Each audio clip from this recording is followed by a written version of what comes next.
Ever wondered why a price jump for one thing feels like a huge deal, but for something else you barely even notice? Well, there's a single, super powerful economic idea that explains this, and a ton of other things we see every day. Today, we're going to pull back the curtain on elasticity, the hidden force that's shaping the prices you pay for, well, everything. All right, let's just dive right into it with a simple question. Imagine the price of salt goes up by 10%. You'd probably just shrug and buy it anyway, right? It's such a tiny part of your shopping bill. But what if the price of that new car you've been looking at also jumps by 10%? Whoa, that's a few $1,000s. Your reaction is going to be completely different. The percentage is the same, but our response, it's worlds apart. So, what gives? The answer to that whole riddle is one simple word: elasticity. In economics, elasticity is really just a fancy word for responsiveness. It tells us exactly how much we change our buying habits when a price changes. It's kind of like the secret language that explains how we react to every single price tag we see. So, here's the game plan for this explainer. First, we're going to unpack that responsiveness riddle. Then, we'll explore the whole spectrum of elasticity, because it's not just an on-off switch. After that, we'll dig into what actually makes a product elastic or not. And finally, we'll see why this whole concept is absolutely crucial for businesses, for governments, and yeah, for you.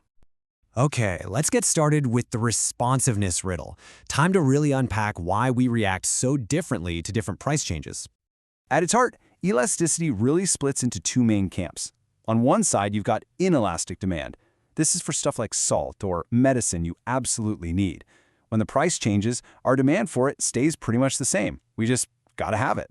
On the other side, there's elastic demand. Think about a specific brand of soda. If its price goes up, what do? It's a no-brainer. You just grab a different one, right? Your demand is super responsive, or elastic. All right, let's move on and see how this isn't just black and white. It's actually a full spectrum. Elasticity exists on this sliding scale, from literally zero reaction all the way to what is, in theory, an infinite reaction. So economists like to break this spectrum down into 5 main types. And honestly, the easiest way to get your head around them is to start by looking at the 2 absolute extremes first. First up, we have perfectly inelastic demand.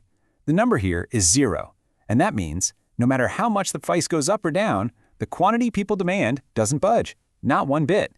On a graph, this is just a straight vertical line.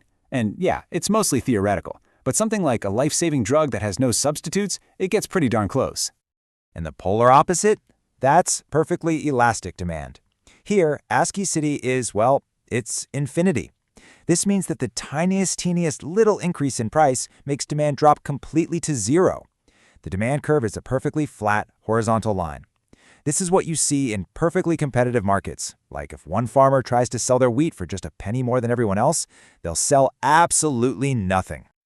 Okay, so those are the 2 wild extremes, but most of the stuff we actually buy in the real world lives somewhere in the middle. And that's where we get the 3 other categories: relatively inelastic, where we react but not a lot; relatively elastic, where our reaction is pretty strong; and right there in the sweet spot, the perfectly balanced unitary elastic demand.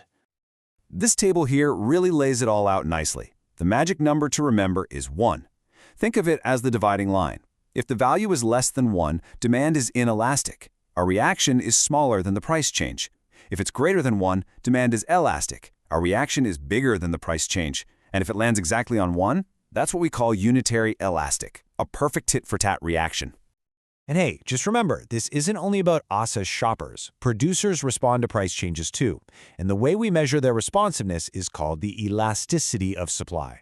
So if it's super easy for a t-shirt company to make more shirts when prices go up, its supply is elastic. If it's really hard for a farmer to grow more wheat in a hurry, then supply is inelastic, simple as that. So that brings us to our next big question: the drivers of elasticity. We know what it is, but what actually causes a product to be one way or the other? What's under the hood?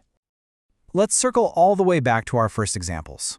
What is it about salt that makes us so unresponsive to its price, while we're so sensitive to the price of that one brand of soda? Well, it turns out there are 4 key factors at play here. First, and this one is the biggie, the availability of substitutes. Salt doesn't really have any substitutes. That soda brand, it has dozens. The more options you have, the more elastic your demand is going to be. Second, is it a luxury or a necessity? We need our medicine, so demand is inelastic. A 5-star vacation, on the other hand, is a luxury, so demand is very elastic. Third, think about what percentage of your income it eats up. A price hike on gum? Whatever. A price hike on a car? That's a huge deal. And finally, time. Over time, demand almost always gets more elastic just because we have more time to find other options or change our habits. So, we know the what and the why. Now for the most important part. Why does any of this matter? In our final section, we're going to see how elasticity has massive, real-world consequences for how businesses set prices, how governments tax us, and yeah, how much is left in your wallet. Let's start with business. Put on your business owner hat for a minute. You already know that if you raise your price, you're going to sell less. That's just the law of demand. But here's the million-dollar question. Will your total revenue, the total cash you bring in, go up or down? The answer depends completely on elasticity. And this is where it all pays off. It's called the total revenue test, and it's basically the golden rule of pricing. If your product's demand is elastic, raising the price is a terrible idea. You'll lose so many customers that your total revenue will actually fall. But if your product's demand is inelastic, now you have pricing power. You can raise the price, and because most of your customers will stick around, your total revenue will go up. This one idea is the bedrock of pricing strategy. But it's not just companies that are paying close attention to this stuff. Governments are too. When a government slaps a tax on a product, like gas, who actually ends up footing the bill? Is it you, the consumer, or the company selling it? Elasticity tells us exactly who pays. This is what economists call tax incidence. Who bears the burden of a tax? And here's the deal. If demand for something is relatively inelastic, you, the consumer, end up bearing most of that burden. Companies know you'll probably buy it anyway, so they just pass the tax right on to you with a higher price. But if demand is elastic, the seller has to eat most of the tax cost. If they tried to raise the price, you just go buy something else, so they're stuck. There's that famous quote, "The power to tax is the power to destroy." Well, this is especially true for a business that sells a product with really elastic demand. If the government puts a big tax on their product, they can't pass that cost onto their customers. It comes directly out of their profits, and it can, literally, destroy their business. And this is where it all comes full circle. Think about the things that governments just love to tax. Gasoline, cigarettes, alcohol. What do they all have in common? You got it, relatively inelastic demand. Governments know that even if they add a tax, our buying habits won't change all that much. And that makes these items incredibly reliable, massive sources of tax money.